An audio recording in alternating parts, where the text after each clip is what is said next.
Hello दोस्तों, मैं प्रद्युम्न आप सभी का स्वागत करता हूं PS0099 क्लासेस के एक नए वीडियो लेक्चर में।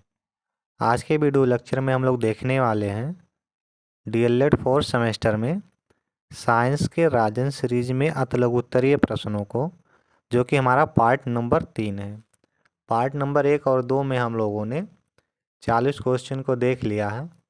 आज हम लोग उसी के आगे देखने वाले हैं पार्ट नंबर 3 में क्वेश्चन नंबर 41 से। तो चलिए शुरू करते हैं। क्वेश्चन नंबर 41 है, एक आदर्श मीटर का प्रतिरोध कितना होना चाहिए। तो जो आदर्श मीटर का प्रतिरोध होना चाहिए वो आपका होता है 0। क्वेश्चन नंबर 42, प्राकृतिक चुंबक रासायनिक रूप से क्या है। तो प्राकृतिक चुंबक जो आपका है वो रासायनिक रूप से लोहे का ऑक्साइड यानी Fe3O4 होता है। इसका कोई आकार ही नहीं होता है। यानी जो प्राकृतिक चुंबक है वो रासायनिक रूप में किसका, लोहे का होता है और इसका भी कोई आकार नहीं होता है। क्वेश्चन नंबर 43, चुंबकत्व क्या है। तो देखिए चुंबकत्व, चुंबक का वह गुण जिसके द्वारा वह लोहे को अपनी ओर आकर्षित करता है, चुंबकत्व कहलाता है। यानी जो चुंबक का लोहे को अपनी ओर आकर्षित करना ही क्या होता है, चुंबकत्व होता है। चुंबक के सिरों के निकट चुंबकत्व सबसे अधिक होता है। ये क्षेत्र चुंबक के ध्रुव कहलाते हैं। चुंबक के ठीक मध्य में चुंबकत्व नहीं होता है। यानी चुंबक जो होता है उसके दोनों साइड में चुंबकत्व का गुण होता है लेकिन मध्य में नहीं होता। क्वेश्चन नंबर 44, चुंबक के गुण बताइए। तो चलिए देखते हैं चुंबक के कौन कौन से गुण होते हैं। तो देखिए पहला आपका है, चुंबक के सिरों के मध्य चुंबकत्व सबसे अधिक होता है। ये क्षेत्र चुंबक के ध्रुव कहलाते हैं। यानी चुंबक का जो दोनों सिरा होता है उसमें चुंबकत्व का गुण सबसे अधिक होता है, उसी को हम लोग उसका ध्रुव बोलते हैं। दूसरा आपका है, चुंबक के मध्य में चुंबकत्व नहीं होता है। इसको हम लोग पिछले क्वेश्चन में ही देख लिया है। नेक्स्ट आपका है 3 नंबर, चुंबक को क्षैतिज तल में स्वतंत्रता पूर्वक लटकाने पर हमेशा उत्तर से दक्षिण दिशा की ओर ठहरता है। उत्तर की ओर ठहरने वाले ध्रुव को उत्तरी ध्रुव तथा दक्षिण की ओर ठहरने वाले ध्रुव को दक्षिणी ध्रुव कहते हैं। नेक्स्ट आपका है, चुंबक के दो ध्रुवों को मिलाने वाली रेखा को चुंबकीय क्षेत्र कहते हैं। यानी चुंबकीय क्षेत्र किसे कहते हैं, जो दो ध्रुवों को मिलाती है चुंबक के, उसी को हम लोग बोलते हैं चुंबकीय क्षेत्र। क्वेश्चन नंबर 45, ओम, एम्पियर तथा वोल्ट में क्या संबंध है।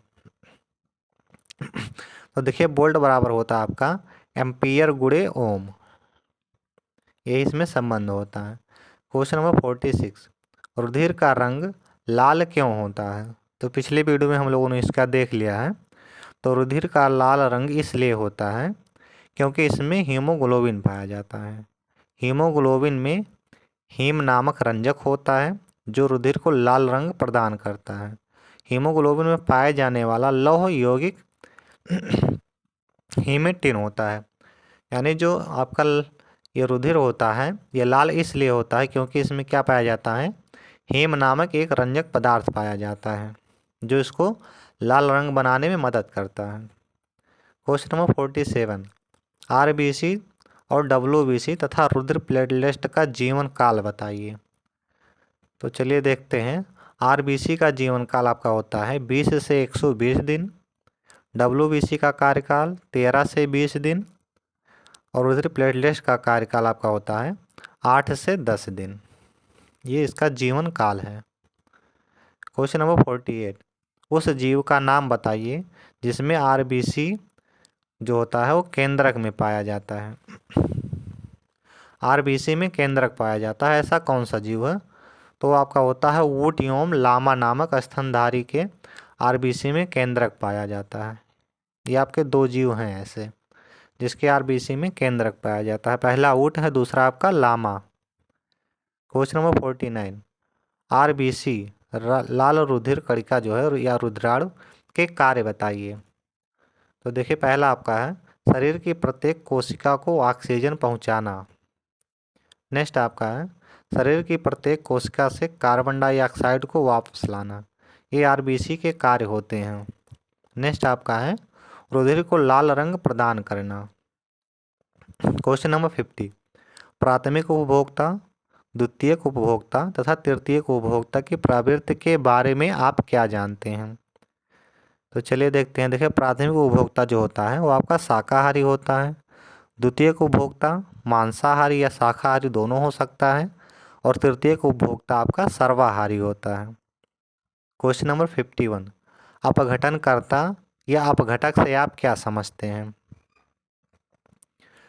तो अपघटनकर्ता वे जीव हैं जो जटिल पदार्थों को सरल पदार्थों में तोड़ते हैं या अपघटन करते हैं। जटिल पदार्थ अपघटनकर्ता, सरल पदार्थ, ये इसका वो है। जो जटिल पदार्थ होता है उसको अपघटनकर्ता क्या करते हैं? सरल पदार्थ में तोड़ देते हैं। इसके अंतर्गत आते हैं जीवाणु और कवक। क्वेश्चन नंबर 52, अपघटनकर्ता के संबंध में महत्वपूर्ण बातें बताइए। तो अपघटनकर्ता सूक्ष्म जीव होते हैं, पहला आपका हो गया महत्वपूर्ण बातें। दूसरा हो गया ये जटिल पदार्थों को सरल पदार्थों में तोड़ते हैं, इसको हमने अभी पहले ही पढ़ लिया इसके क्वेश्चन में। नेक्स्ट आपका है इन्हें प्राकृतिक सफाई कर्मी भी कहा जाता है। यानी अपघटनकर्ता को हम लोग क्या करते हैं, क्या कहते हैं? प्राकृतिक सफाई कर्मी कहते हैं। क्वेश्चन नंबर 53, प्राथमिक उपभोक्ता से आप क्या समझते हैं? तो देखिए, प्राथमिक उपभोक्ता वह उपभोक्ता हैं जो अपना भोजन उत्पादन से प्राप्त करते हैं। प्राथमिक उपभोक्ता अपना भोजन उत्पादक अर्थात हरे पेड़ पौधे से बनाते हैं। या हम कह सकते हैं कि प्राथमिक उपभोक्ता हरे पेड़ पौधों को खाते हैं। प्राथमिक उपभोक्ता के अंतर्गत शाकाहारी जीव आते हैं जैसे खरगोश, टिड्डी, हिरन, हाथी, घोड़ा आदि। यानी प्राथमिक उपभोक्ता उसे कहते हैं जो हरे पेड़ पौधे पर निर्भर होते हैं या जो अपना भोजन हरे पेड़ पौधे से प्राप्त करते हैं, उन्हें प्राथमिक उपभोक्ता कहा जाता है। क्वेश्चन नंबर 54, तृतीयक उपभोक्ता का उदाहरण बताइए। तो तृतीयक उपभोक्ता का उदाहरण आपका बाघ हो जाएगा, चील हो जाएगा, सर्प हो जाएगा, ये सभी आपके तृतीयक उपभोक्ता हैं। यानी कि जो द्वितीयक उपभोक्ता को खाते हैं या भक्षण करते हैं उनको हम लोग तृतीयक उपभोक्ता बोलते हैं। क्वेश्चन नंबर 55, सर्वोच्च उपभोक्ता का उदाहरण बताइए। तो सर्वोच्च उपभोक्ता का उदाहरण आपका है मनुष्य, वाज ये आपके हैं, और बाघ ये आपके होते हैं सर्वोच्च उपभोक्ता के उदाहरण। क्वेश्चन नंबर 56, रुधिर का पीएच मान कितना होता है? तो इसको हमने पिछली वीडियो में देख लिया था। रुधिर का पीएच मान 7.4 होता है जो कि क्षारीय विलयन होता है। क्वेश्चन नंबर 57, एक वयस्क व्यक्ति में औसतन कितना रक्त होता है, यानी कितना लीटर होता है? तो ये लगभग 5 से 6 लीटर होता है। क्वेश्चन नंबर 58, उत्कृष्ट धातुओं के नाम बताइए। तो उत्कृष्ट धातुओं में आपका आता है गोल्ड, प्लेटिनम, सिल्वर और मरकरी। क्वेश्चन नंबर 59, धातुओं में सबसे अधिक जो है आघातवर्धनीयता होता है, यानी किस धातु में सबसे अधिक आघातवर्धनीयता होता है? तो आपका होता है सोना और चांदी में। चांदी में सबसे अधिक होता है।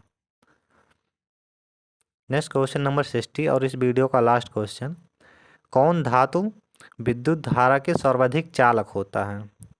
तो वो धातु आपका होता है चांदी, उसके बाद में तांबा। यानी सबसे ज़्यादा जो विद्युत धारा का सर्वाधिक चालक होता है वो आपका चांदी होता है, उसके बाद में दूसरे स्थान पर तांबा होता है। आज की वीडियो हमारी यहीं समाप्त होती है। अगर हमारे वीडियो आपको पसंद आई हो तो चैनल को सब्सक्राइब करें और अपने दोस्तों के साथ शेयर करना ना भूलें। जय हिंद।